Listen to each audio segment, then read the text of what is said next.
Neçə vaxt ayağında bu yara var? Bir hafta var. Bir həftədir damar açmaqla məşğulsan. Yəni damar açırıq bir həftə içində. Amma bundan qabaq yara nə vaxt yaranıb? Bir hafta 10 gün var. Ondan qabaq da bir həftə 10 gün. Ayağım Gördüyümüz kimi deməli son yəni vaxtlarda müraciət olunur.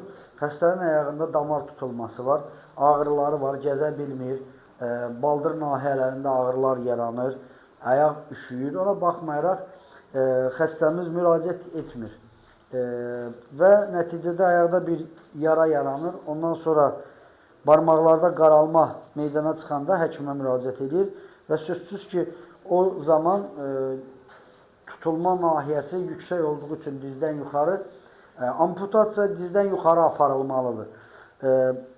Bu səbəbdən də biz əgər aşağıda iş görmək istəyiriksə və hansısa qaralmış barmaqları götürmək istəyiriksə damarı açırıq və damar açılana qədər də müəyyən deməli gecikmələr baş verir.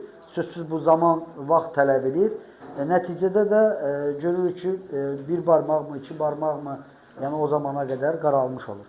O nöqteyi nəzərdən vaxtında ayaqlarınıza ağrı olan zaman, üşümə olan zaman, ayaq tük örtüyünün töküldüyü zaman bu vaxtlarda həkimə müraciət edib müayinə olmaq lazımdır. Bir Doppler müayinəsi keçmək lazımdır ki, damarlarda olan vəziyyəti əvvəlcədən bilib və onun müalicəsinə başlamaq lazım olur. Nəticədə ki, belə barmaqlar qaralmasın, ayağınızda belə problemlər üzə çıxmasın.